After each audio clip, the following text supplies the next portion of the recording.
Fala pessoal, vamos falar agora dos ativos não circulantes, tá? Que são aqueles que vencem aí depois de um ano, tá? Então, a gente acabou aqui, né, no ativo circulante total, 13 mil. Então, o que vai acontecer? Nós vamos pegar aqui agora a parte do ativo não circulante, tá? Que é essa parte de baixo, aqui até aqui. E aí, ó, se a gente pegar 8 mil vezes 3, 24, mais 4, 28, 29, 30, 31. Deu ativo não circulante total, deu 31. Se eu pegar o 31 e somar com 13, aqui tinha mais coisa em cima, você lembra, né, pessoal? Mas eu resumi aqui. Então, 31 mais 13, opa, 31 mais 13, 44. Isso é o nosso ativo total, tá? Tá, vamos falar então do primeiro item do ativo não circulante, que é o ativo imobilizado. Que são imobilizados, a gente lembra de imóveis, então fábricas, imóveis, equipamentos, terrenos, etc. Tá? Uma empresa sem a vantagem competitiva durável, pessoal, o que acontece? Ela precisa ficar melhorando fábrica, precisa ter, né, precisa pegar o imóvel dela e ficar melhorando muito. Então, empresas de tecnologia, empresas que você precisa produzir muito, por exemplo, a GM precisa investir ali muito em imobilizado, em equipamento, em máquina, em fábrica, fábricas modernas, enfim. Uma empresa sem vantagem competitiva durável, ela precisa ficar investindo nisso e ela tem muita dívida por causa disso, tá?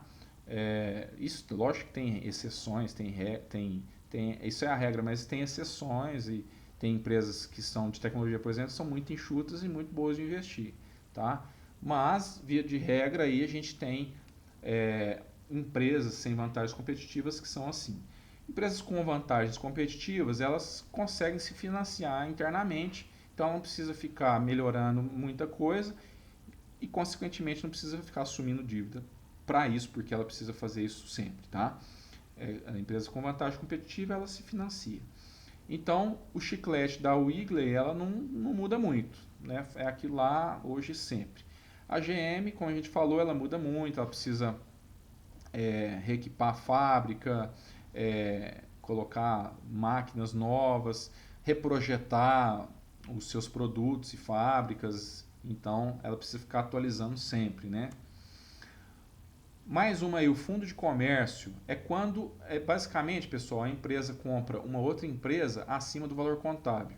E aí, para poder registrar isso, ela não coloca ali é, o valor que ela, valor contábil. Tipo assim, o que passou do valor contábil, ela coloca como fundo de comércio, tá? Como se fosse o ágio aí que ela pagou, o a mais que ela pagou do valor patrimonial. Então entra aí no fundo de comércio. É, então, quando compra outras empresas e esse fundo de comércio ele aumenta quando a empresa compra outras empresas. Então é bacana observar o seguinte: se o fundo de comércio aumentou, quer dizer que a empresa comprou uma outra empresa que tem acima do seu valor patrimonial, tá?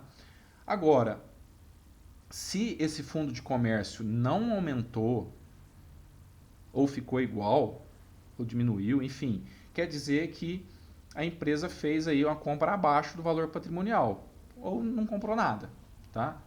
A princípio isso aí não vai dar muita assim, não vai ser muito não vai ser muito útil para a gente poder identificar essa empresa com vantagem competitiva, tá? Vai ser basicamente comprar a empresa abaixo ou acima do valor patrimonial é só um critério, não é todo o critério, tá? A empresa com vantagem competitiva durável, ela quase nunca é vendida abaixo do valor patrimonial. Foi o que a gente acabou de falar ali, né? Então, uma empresa que aumenta o seu fundo de comércio, isso pode ser bom ou ruim, depende, né? Então, o que acontece? Às vezes, né, em algumas crises ou em algumas situações, isso acaba acontecendo. A empresa acaba sendo vendida abaixo do seu valor patrimonial. Então, a gente tem que ficar de olho. Pessoal, ativos intangíveis. Intangível vem daquilo que a gente não consegue pegar, não consegue tocar. Então, isso é uma patente, por exemplo, a gente não consegue ver. Marca, né? Direitos autorais, franquias. Não pode ser tocado, mas é um ativo, pessoal. Então, isso é até complicado a gente colocar em números. Nós vamos ver por que aí, ó. Ela entra no balanço patrimonial como sendo um valor justo, tá? No caso de uma patente, por exemplo, a patente ela tem vida útil, normalmente 10 anos, né? E todo ano ele é amortizado, né? É diminuído lá, como se fosse a depreciação, né? Vai amortizando aí, tanto no balanço patrimonial como na DRE. Falando sobre na prática, né? Vamos observar a Coca. A Coca ela criou uma marca super forte, reconhecida no mundo, que tem até sinônimo, né, para felicidade. Ela conseguiu associar isso com as pessoas, né? O Coca com Natal, com felicidade, com reunir a família.